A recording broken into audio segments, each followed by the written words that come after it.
He said it before she had finished unpinning her hair. I will not pretend to love you.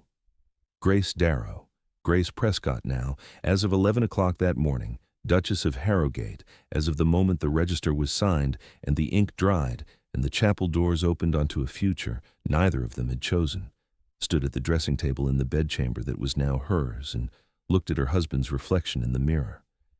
He was standing by the door.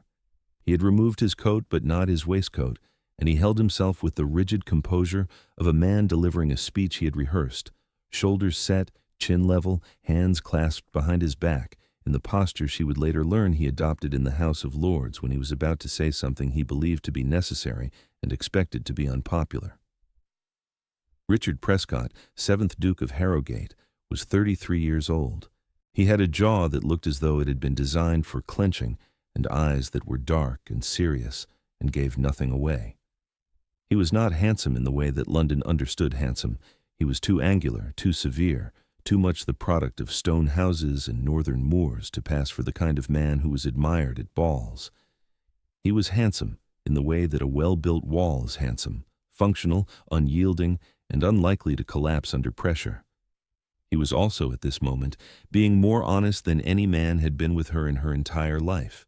I married you because your father's shipping interests align with the estate's need for a reliable export route for our wool, he continued in the same measured tone.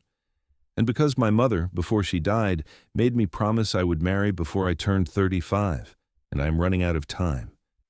You are intelligent, you are sensible, and your father's solicitor drew reasonable terms. I respect you. I believe we can build something workable, but I will not stand in this room and perform a feeling I do not have. I think you deserve better than performance. Grace set down the hairpin she had been holding. She turned on the stool to face him. She looked at him for a long moment, at the rigid shoulders and the clenched jaw and the dark eyes that were watching her with the particular intensity of a man who expected to be hated for what he had just said and was prepared to accept it. Good, she said. Neither will I. His expression did not change, but something behind it shifted, a flicker in the eyes, a fractional loosening of the jaw, the response of a man who had braced for impact and found, instead, that the ground beneath his feet was steadier than he had expected. You are not offended, he said. I am relieved. She folded her hands in her lap. I have spent the past 6 weeks preparing for this marriage with the knowledge that it was a business arrangement dressed in white silk. My father needs your land routes. Your estate needs his ships. I am the clause in the contract that makes the arrangement respectable. I understood this when I accepted, and I accepted because the alternative was to refuse and watch my father's business collapse, which would have taken my mother and my 2 younger brothers with it. She paused. The candles on the dressing table flickered in a draft from the window. The November wind, finding the gaps in the casement that she would later discover, ran throughout the house, because Harrogate was a 300-year-old building that had been built for grandeur rather than warmth. So no, she said. I will not pretend either. I do not love you. I do not know you. What I know is that you are direct, which I value, and that you have chosen honesty over comfort on our wedding night, which tells me more about your character than 6 weeks of courtship managed. If we are to build something, I would rather build it on this than on a lie we would both have to maintain. The silence in the bedchamber was not empty. It was full of the thing that neither of them had expected to find in this room, the sudden startling relief of 2 people who had been carrying the same secret and had just discovered they were not carrying it alone. I had prepared myself to be kind about it, Richard said. I had a whole speech about how affection sometimes grows with time. Was it a good speech? It was terrible. I practiced it in the carriage. Grace felt something happen at the corner of her mouth. Not a smile, not yet, but the structural possibility of one. I practiced one too, she said, about being patient and understanding and trusting that mutual respect was a foundation for deeper feeling. Was yours better than mine? It was appalling. My mother helped me write it. He almost smiled. Not quite. The jaw was still too set, the posture still too rigid, but the architecture was there, in the same way that the architecture of a house is visible before the house is finished. You can see what it will become, even if it is not yet inhabitable. Then we are agreed, he said. No pretending. No pretending. I will not come to your bed tonight. I think we should learn the shape of this arrangement first. I agree. He inclined his head. He picked up his coat from the chair where he had laid it. He walked to the connecting door between their chambers, a heavy oak door with iron hinges that had separated dukes and duchesses of Harrogate for 3 centuries, and he paused with his hand on the handle. Grace, he said. It was the first time he had used her Christian name since the ceremony. Thank you for not making me feel worse about this than I already do. You feel badly about it? I feel badly that you deserved a man who loved you on his wedding night, and instead you got a man who can offer you a wool export route and an honest conversation. It is not what you should have had. It is, she said, the first honest conversation I have had with a man in 24 years. It may be more than you think. He looked at her for a moment. Then he opened the door and went through it and closed it behind him, and Grace sat at the dressing table in the candlelight and listened to the November wind finding every gap in the casement and thought, this is not what I expected. It might be better. The first weeks were careful. They breakfasted together, he at the head of the table, she at the foot, the length of polished oak between them serving as both literal and metaphorical distance. He ate methodically. She ate with the absent efficiency of a woman whose mind was always 3 steps ahead of her fork. They discussed the household, the estate, the matters that required her attention as the new duchess. They did not discuss what they had said on their wedding night. They did not need to. The honesty of that conversation had established the terms, and the terms were clear. They were partners in an enterprise, and the enterprise was Harrogate, and the feelings, or the absence of feelings, were not relevant to the operation. Grace had been raised to understand enterprises. She understood this one. What she did not understand in those first weeks was the house itself. Harrogate was not like any building she had known. Her father's house in Hull was practical, brick, well-heated, designed by a man who believed that houses existed to keep weather out and people in. Harrogate existed for other reasons entirely. It had been built in the 16th century by a duke who believed that grandeur was a moral statement, expanded in the 17th by a duke who believed that grandeur was insufficient without symmetry, and neglected in the 18th by a duke who believed that London was more interesting than the country, and had let the East Wing develop a lean that the estate architect described, with studied understatement, as characterful. Grace walked every corridor. She opened every door. She stood in rooms that had not been entered in years and noted the state of the plaster and the quality of the light and the particular smell of a space that has been closed for so long that it has forgotten what air is. She carried a notebook, a plain leather-bound book she had bought in Hull before the wedding, and she wrote down everything: the number of rooms, the condition of the windows, the name of every servant and their role and how long they had been employed, and whether they appeared, in her assessment, to be competent or merely present. Mrs. Hewitt, the housekeeper, was a woman of 55 who had served the Harrogate household for 21 years and who treated the arrival of a new duchess the way a general treats the arrival of a new commanding officer, with professional deference and private assessment. She showed Grace the house, room by room, corridor by corridor, from the grand reception rooms that hadn't been opened since the old Duke's funeral to the attic storerooms where 3 generations of furniture sat beneath dust sheets like ghosts waiting to be summoned. On the 3rd day, Grace found the accounts room. It was a small chamber off the steward's office, lined with shelves that held 30 years of ledgers, and she sat down at the desk and began reading them from the most recent year backward. She read for 4 hours, when Mrs. Hewitt found her, having searched the house with increasing concern because new duchesses did not typically vanish into the accounts room. Grace looked up and said, "The pineapple subscription has been running for 9 years. Who ordered it?" Mrs. Hewitt looked at her with the expression of a woman whose initial assessment was undergoing significant revision. "The previous Duke, Your Grace. He had a fondness for exotic fruit." "The previous Duke has been dead for 8 years. "Yes, Your Grace. And the pineapple has continued to arrive." "Yes, Your Grace." "Does anyone eat it?" "No, Your Grace. The kitchen staff make a compote that no one requests. The remainder goes to the pigs." Grace made a note in her leather book. "The pigs," she said, "have been living better than the Eastern tenants." She turned back to the ledgers. Mrs. Hewitt withdrew. That evening, she said to the cook, with the careful neutrality of a woman who did not give opinions but merely shared observations, she found the pineapple. The cook, who had been making unwanted pineapple compote for 9 years, closed her eyes and said, "Thank God." Grace absorbed it all. She had been raised in a merchant's household. Her father, Mr. Jonas Darrow, had built a shipping company from a single vessel to a fleet of 14, and she had grown up understanding that every enterprise, whether it transported wool across the North Sea or managed 300 years of accumulated silver, operated on the same principles. Know what you have, know what it costs, and know where the inefficiencies are hiding. She found them quickly. Harrogate had been run by men for a decade.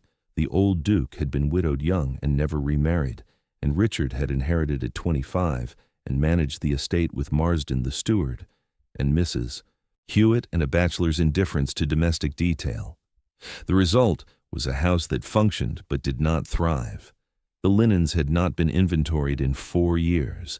The kitchen accounts showed a steady increase in expenditure with no corresponding improvement in quality. The tenants' cottages on the eastern boundary needed repairs that Marsden had noted in the ledger, but not actioned, because no one had told him to action them. Grace actioned them. She did it quietly, without fanfare, with the matter-of-fact competence of a woman who had been watching her father run a business since she was old enough to sit on his knee during meetings. She revised the kitchen accounts and found a butcher in the village who charged less than the one in York. She organized the linen inventory and discovered that the house owned 47 sets of bed sheets, 11 of which had not been used since the Napoleonic Wars. She wrote to the tenants on the eastern boundary personally, in her own hand, explaining that the repairs would begin before Christmas. Marsden, when he learned about the letters, came to find Richard in the study. He was a man of 40 who had been steward since the old Duke's time, and who operated with the slow, methodical care of someone who believed that efficiency and urgency were incompatible. "The Duchess has written to the tenants," he said. "Has she?" "She has promised repairs before Christmas. I have been planning those repairs for the spring." "Then it appears they will happen sooner than you planned." Marsden opened his mouth, closed it, and left. He did not argue with the Duchess again. He did not need to. Within a month, he had learned what Mrs. Hewitt and the cook and the tenants on the eastern boundary were already discovering, that Grace Prescott did not make promises she could not keep, and that the most efficient response to her decisions was not resistance, but compliance. Richard did not notice immediately.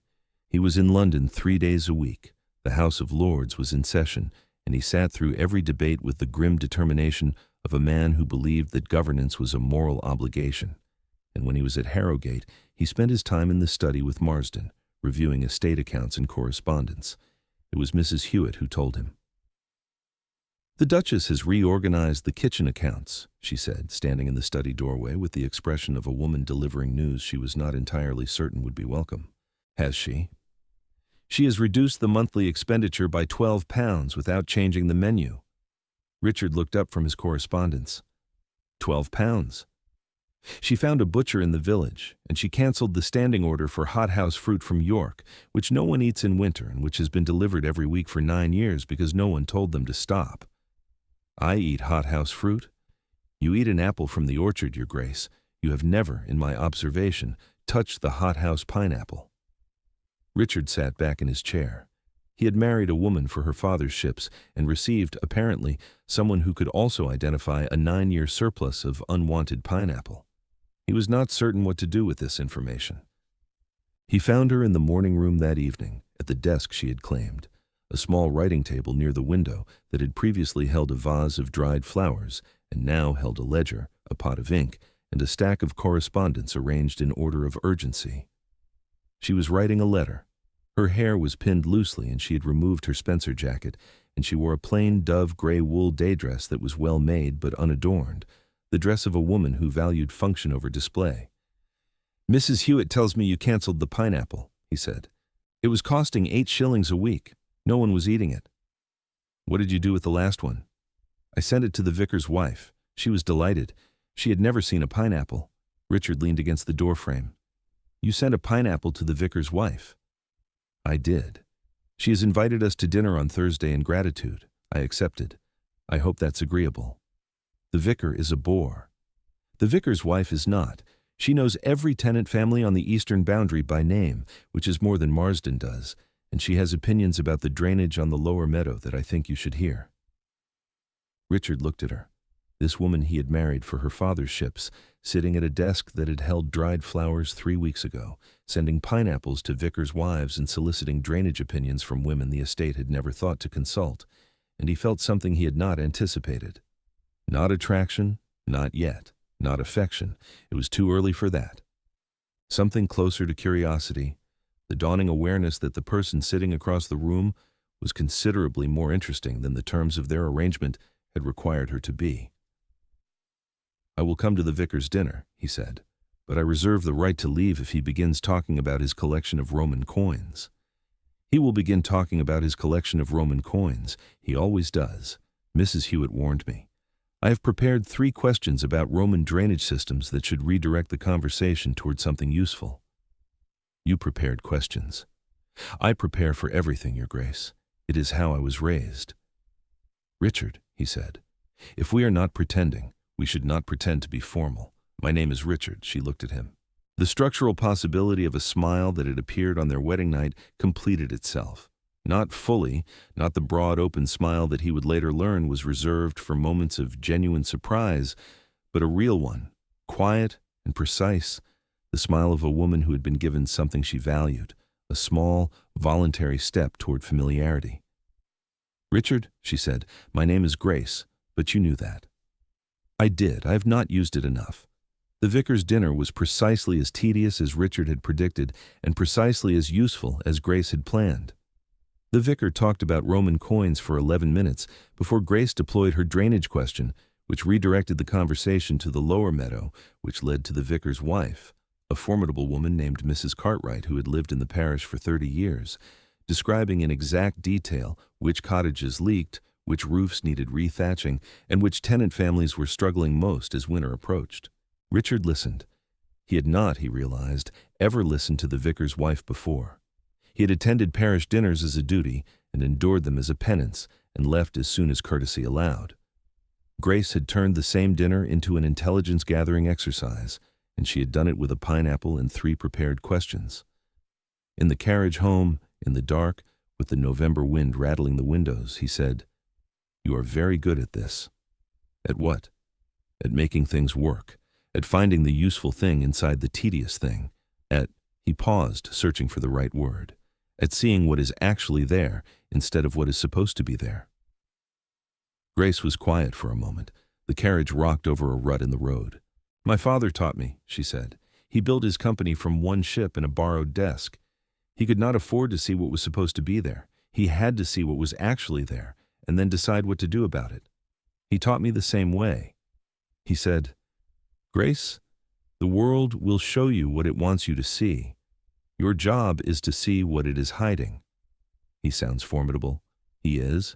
He is also the reason I am here, in this carriage, married to a duke I do not love, because his ships needed your roots, and your estate needed his fleet, and I am the clause that made it all respectable.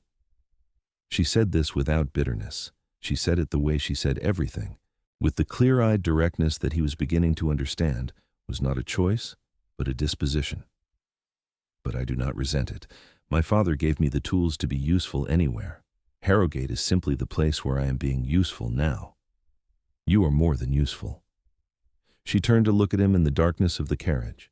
He could not see her expression, but he could feel the quality of her attention, the focused, unhurried consideration of a woman who weighed words before accepting them. That, she said, is the first thing you have said to me that was not strictly accurate, but I appreciate the intention behind it. It was accurate. It was kind. There is a difference. Not always, he said, and the carriage carried them home through the dark, and neither of them spoke again, but the silence was different from the silence they had shared over the breakfast table. It was not distance, it was proximity. It was the silence of 2 people who had discovered that the space between them was smaller than they had assumed, and were not yet certain what to do about it. Christmas came. Grace organized the household celebration with the same systematic competence she brought to everything, the decorations placed, the menu planned, the tenants' gifts assembled and distributed on Christmas Eve, with personal notes in her own hand for each family. She had learned their names, all of them, not just the tenant farmers, but their wives, their children, the ages of the children, the particular needs of each household. Mrs. Mitchell on the eastern boundary was expecting her fourth child in February, and Grace had arranged for the midwife's fee to be covered by the estate. Mr. Hargreaves in the south cottage had a son who showed promise at reading, and Grace had written to the parish school in the next village about a place. The widow Carmichael, whose husband had died in October and whose roof was the first Grace had ordered repaired, received a basket containing ham, preserves, candles, and a letter in Grace's hand that said simply, "You are not alone. The estate is here. I am here." Marsden, who had been steward for 15 years and still referred to the eastern tenants by their plot numbers, watched her walk through the village on Christmas morning, greeting people by name and carrying a basket of Mrs. Hewitt's mince pies, and he said to Richard, who was walking beside him, "She knows more of them than I do." "She knows more of everything than either of us," Richard said. "It is best to accept it early." That afternoon, they walked together through the grounds.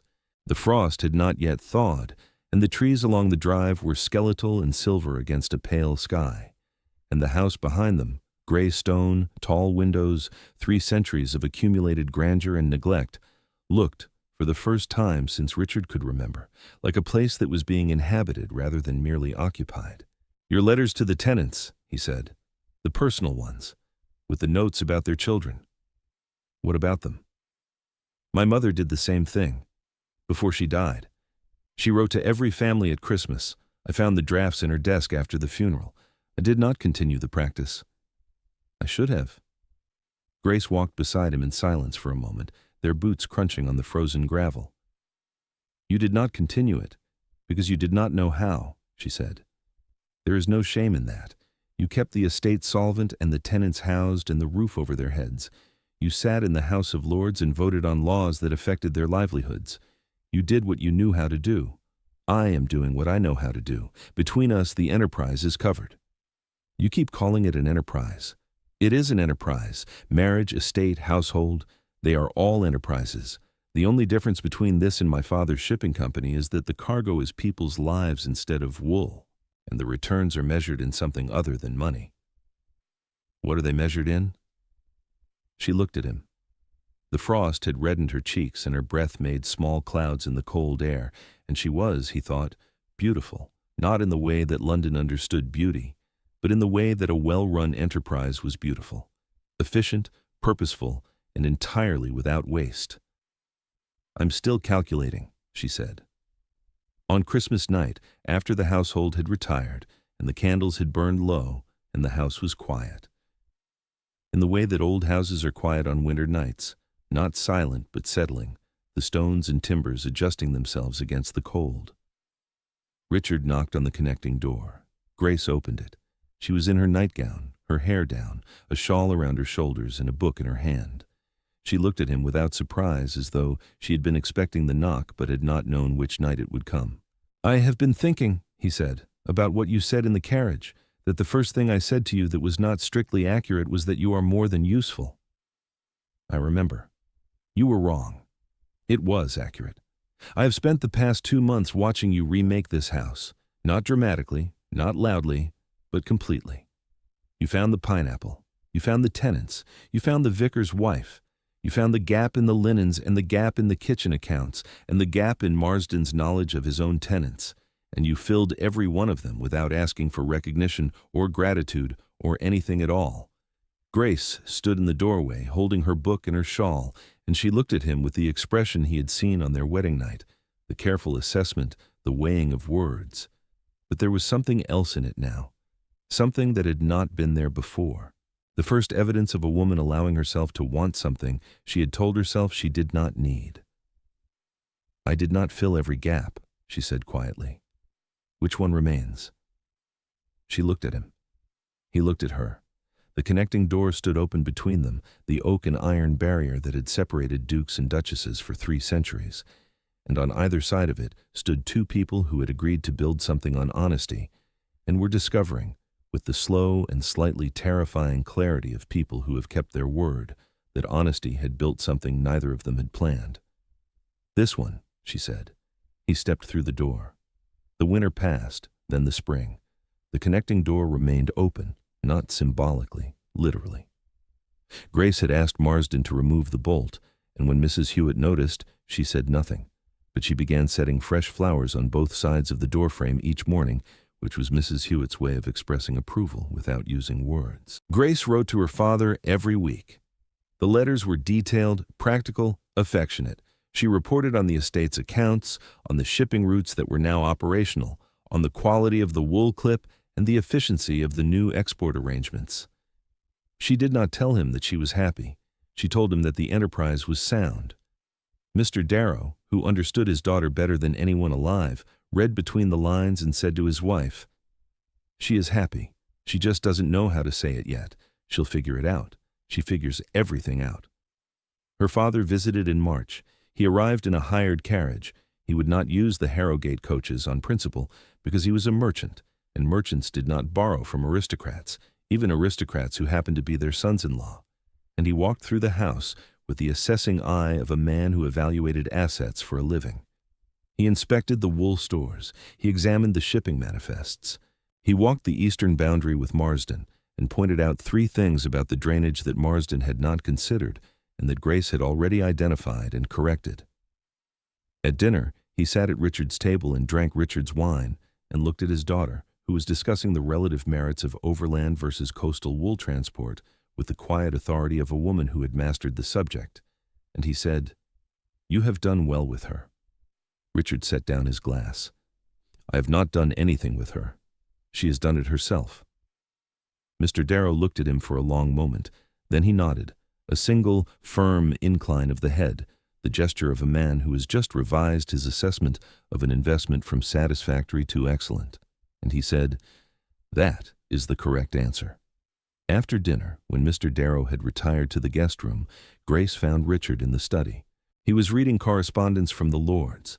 There was a bill on wool tariffs that required his attention, and she sat in the chair opposite the desk, the chair she had claimed in December and that no one else was permitted to sit in, and she said, "My father approves of you." "How can you tell?" "He gave you the nod. He has 3 nods. The first means acceptable. The second means better than expected. The third means—" She paused. "The third is the one he gave my mother when she told him she was carrying my brother. It means the enterprise has exceeded all projections." "Which nod did I receive?" "The third." Richard looked at her across the desk. She looked back at him. And for the first time since their wedding night, neither of them was being careful. Neither of them was measuring the distance or weighing the words or calculating the appropriate level of honesty for the moment. They were simply sitting in a room together, in the easy, unperforming silence of 2 people who had stopped pretending long enough to discover that what remained, when the pretending was removed, was something worth keeping. Richard sat in the House of Lords that spring and listened to a debate on trade regulation and found himself thinking, for the first time, about what Grace would say. She would say that the proposed tariff was designed to protect estates like his at the expense of merchants like her father, and she would say it without rancor, but with data, and she would be right. He voted against the tariff. Lord Pemberton asked him why. "My wife explained the economics," Richard said. "Your wife? She is more qualified to discuss trade policy than anyone in this chamber. If the Lords admitted women, she would have my seat." Pemberton laughed. Richard did not. He had not been joking. Their daughter was born the following autumn, a girl they named after no one, because Grace said she wanted the child to begin without inheritance, even the inheritance of a name. They called her Maren, a name Grace had found in a book of Norse history, because Harrogate was in the north, and the north remembered the old names, and because Grace liked the sound of it, strong and short and unadorned, like everything she valued. Mrs. Hewitt held the baby first after the midwife, which was not protocol but was, by that point, inevitable. Mrs. Hewitt had spent the past year watching Grace transform the house she had served for 21 years, and she had developed for the Duchess a loyalty so fierce that she had personally dismissed 2 of the applicant midwives on grounds that she described as insufficient seriousness. She held Marin, and she said to the baby, in a voice that was intended for Grace, "You will be formidable. It is unavoidable. Mr. Darrow arrived from Hull within 3 days. He held his granddaughter with the careful precision of a man handling valuable cargo and said, "She has your mother's chin and your father's stubbornness and your sense of timing. You were born on the same day I signed the contract with the Rotterdam fleet. I shall consider it a good omen." Grace, who was exhausted and exhilarated and propped against pillows in the bed where 3 centuries of Harrogate children had been born, said, "Everything is an omen to you, Father. Everything is an omen when you pay attention. Your mother taught me that. Your husband is learning it. You have always known." Richard held his daughter in the library on the evening she was born and looked at Grace, who was exhausted and triumphant, and still, even now, watching him with those clear, assessing eyes. And he said, "I need to correct something." "What?" "On our wedding night, I told you I would not pretend to love you. I am not pretending now. I need you to know the difference." Grace looked at him, this angular, severe, unyielding man who had stood by the door of their bedchamber 2 years ago and delivered honesty like a blow, because he did not know how to deliver it any other way, and who had spent every day since then proving that honesty, given room and time and a woman who matched it with her own, could grow into something that neither of them had words for on the night they began. "I know the difference," she said. "I have known for some time." "How long?" "Since the pineapple." He stared at her. "The pineapple. You came to the morning room and you leaned against the doorframe and you asked me about the pineapple, and you looked at me as though I were the most confounding thing you had ever encountered. No one had ever looked at me that way before. My father looks at me with pride. My mother looks at me with worry. You looked at me with curiosity, as though you had opened a ledger expecting columns of numbers and found a novel instead. That is the most romantic thing anyone has ever said to me, and it involves a pineapple. I am not a romantic person." "No," he said, holding their daughter, looking at his wife. "You are better than that. You are an honest one." The fire burned. Marin slept. Outside, the November wind found every gap in the casement, the way it had on their wedding night, the way it always would in a house that was 300 years old and built for grandeur rather than warmth. But the house was warm now. Not because the gaps had been sealed. Grace had tried. The stonemason had explained, with the gentle condescension of a man who had been maintaining the building since before she was born, that the gaps were structural and could not be removed without compromising the walls, but because the rooms were occupied by people who had chosen to stay in them, together, without pretending. Mrs.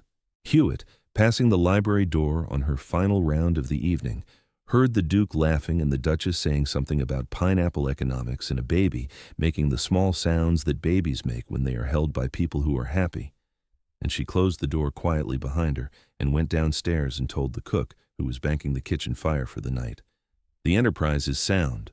The cook, who had not asked and did not understand the reference, said, "Good." Mrs. Hewitt poured herself a small glass of the Duke's port, a liberty she had been taking for 21 years and which no one had ever mentioned, and she drank it standing by the kitchen window, looking out at the November dark. And she thought, it was the pineapple. It was always going to be the pineapple. If this story stayed with you, you might find the next one does too. They arrive here, like an honest word, spoken in a room where no one expected it, whenever they are ready.